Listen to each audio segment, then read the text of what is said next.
Almost everything you've been taught about human evolution can be traced back to one famous image. The problem is almost every part of that image is wrong, and once you realize why, you uncover a story filled with missing fossils, scientific hoaxes, and mysteries that researchers still haven't solved. Once you understand why, something stranger opens up underneath it. A story with real gaps in it, real hoaxes, real mysteries scientists still can't close. Picture the cartoon everyone has in their head.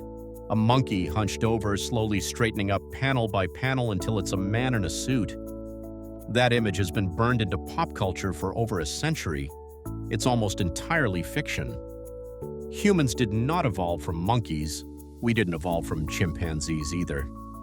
What actually happened is colder and somehow more interesting. We share an ancestor with chimps that lived somewhere between 8 and 6 million years ago. That ancestor wasn't a monkey, it wasn't a human, it was something else entirely. A population of ape-like primates that doesn't exist anymore. Picture a family tree. You and your cousin share a grandfather. You didn't come from your cousin, you came from the same source he did. That's the relationship between you and a chimpanzee, just stretched across a few million extra generations. And it gets stranger. Go back further, about 25 to 30 million years, and you hit the ancestor we share with monkeys too. Genetically, you are closer to a chimpanzee than a chimpanzee is to a monkey. The latter most people picture, monkey turning into ape turning into man, was never how this worked. It's a tree. Branches splitting off in different directions, most of them ending in extinction, one of them ending in you. Here's a number that tends to stop people. Humans share roughly 98.8% of their DNA with chimpanzees. That's not kind of related. Your closest living relative on this entire planet, out of every species that has ever existed, is sitting in a zoo enclosure right now. Not descended from you, you not descended from it.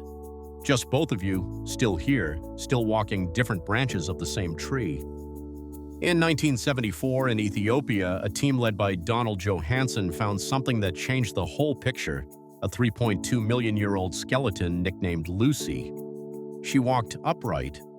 Her brain was barely bigger than a chimpanzee's. Neither monkey nor man, something genuinely in between, exactly what the tree predicted should exist. Since Lucy, more than 1,000 hominin fossils have come out of the ground, stretching back roughly 7 million years. It should have closed the case completely. Except it didn't, because the more fossils scientists find, the messier the story gets, not cleaner. In May 2026, researchers working in Ethiopia announced something that upended decades of textbook diagrams. They found a previously unknown species of Australopithecus living in the exact same place at the exact same time as some of the earliest known members of our own genus, Homo. Two completely different lineages sharing the same ground, around 2.6 to 2.8 million years ago. The lead researcher put it plainly: we used to picture a straight march from ape-like ancestor to modern human. What the fossils actually show is a landscape full of overlapping experiments. Some led nowhere, one somehow led to us. There's a darker chapter buried in this history too. In 1912, bones surfaced in England, supposedly belonging to an ancient human ancestor with an ape-like jaw and a human-sized brain. Scientists called it Piltdown Man. They believed it for over 40 years. Museum exhibits were built around it. Textbooks printed it. It was a hoax.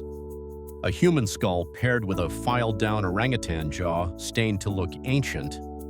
It fooled the experts for 4 decades. If they could be wrong that badly for that long, it tells you something uncomfortable. This story is built on fragments, and fragments are easy to misread. Then there's the gap nobody's papered over.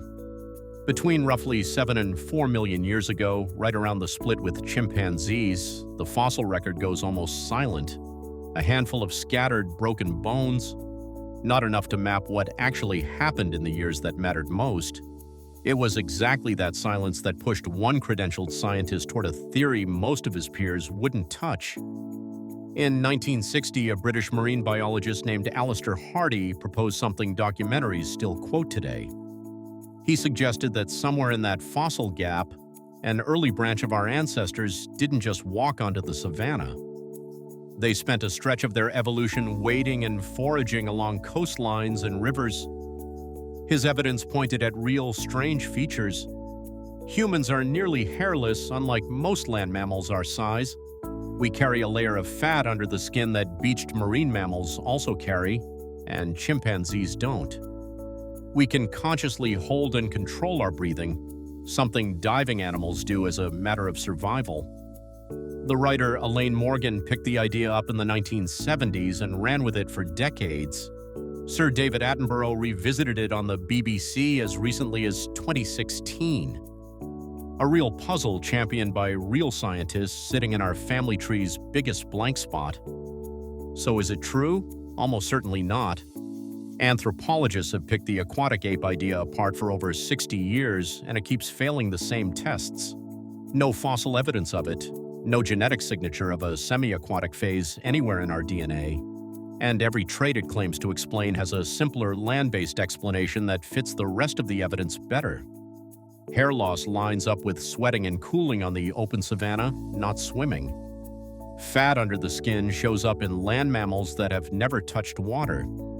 Hardy himself, to his credit, called it speculation the day he proposed it, never proof. But here's what science still hasn't nailed down, even after rejecting the aquatic theory. Nobody fully agrees on why our ancestors started walking on two legs in the first place. It happened before brains got bigger, before tool use, before almost everything else we associate with becoming human. Some researchers point to open grassland. Others now argue some of the earliest walkers lived in forests, undercutting the old savanna story too. The 2026 fossil discoveries only added another wrinkle, placing yet another hominin lineage on the same landscape as ours at the same time for reasons nobody's fully explained. The trigger for the single most defining trait in our entire evolutionary story is still, genuinely, an open question. The most honest answer paleontologists will give you right now is that we don't have the fossil that closes this gap.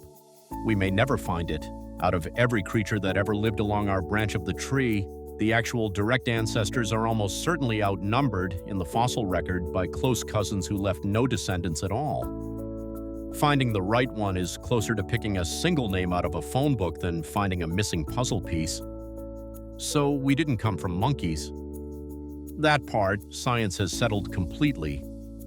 What we actually come from is harder to picture and far less tidy. A vanished population of ape-like creatures we've never directly found.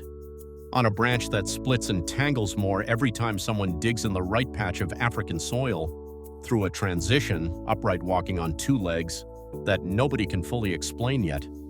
Maybe that's the part the cartoon left out, not a steady climb from monkey to man, a scattered, half-buried, still unfinished story, and we're the only species walking around asking who wrote it.